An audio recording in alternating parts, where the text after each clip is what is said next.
I don't care how long you've been in the Lord. There is no place you're ever going to get to where you're going to graduate to this level where you hear from the Lord perfectly. Man, I get it wrong all the time. Especially when it comes to things that I really, really want. I find this pattern that has developed in my years with the Lord that when there's something that I really, really want, or I'm desperate for something, or I feel like I'm in a desperate situation, that's when I can hear the Lord wrong. You know, I can hear a positive thing that I would really, really, it really draws me in because I'm desperate for whatever that thing is, but it's not the Lord saying it to me, you know?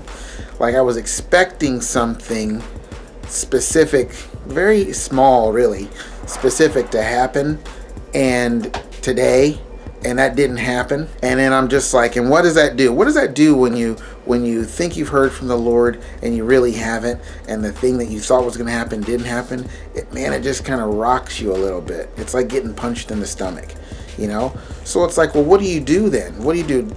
Do you, let's say you're a boxer, and if you finally get punched in the stomach or you get hit in the face, are you going to just throw down your gloves and get out the ring and just go and never box again? No.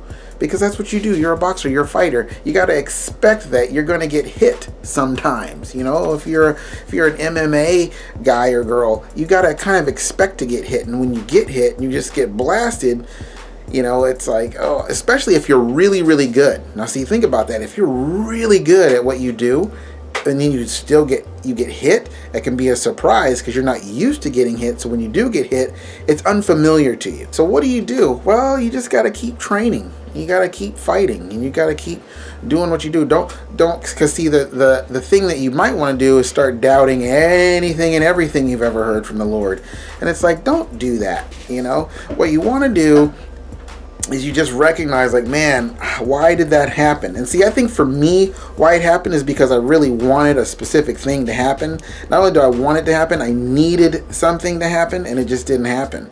And I was thinking the Lord was like saying, it'll happen tomorrow, like just tomorrow. Well, and it was like, and this is the thing, right when I heard that, there was this sense. Now see, this is the thing you got to learn. There was this sense of like, I don't know if that's the Lord. That right there was my own spirit saying, this doesn't really plug in the way it's supposed to plug in, but I wanted it to happen and I needed something to happen. So I was like, no, it could be the Lord. Ooh, I think it might be the Lord. I think it's the Lord. See, and that's where you get caught up, is when it's something you really, really want. And so, but what you have to do is you just kind of have to keep going. You know, don't throw out the baby with the bathwater. That's an age-old proverb. It's not in the Bible, but it's the principle is the same. You know, it's just like, don't just throw out everything because you messed up on this little one minor small thing. You know, don't let the little foxes spoil the whole vineyard. You know, don't let the little pebble that you trip up on keep you from walking the path, you know. So I hope that's a blessing to you guys, and I will encourage you again some other time. Bye.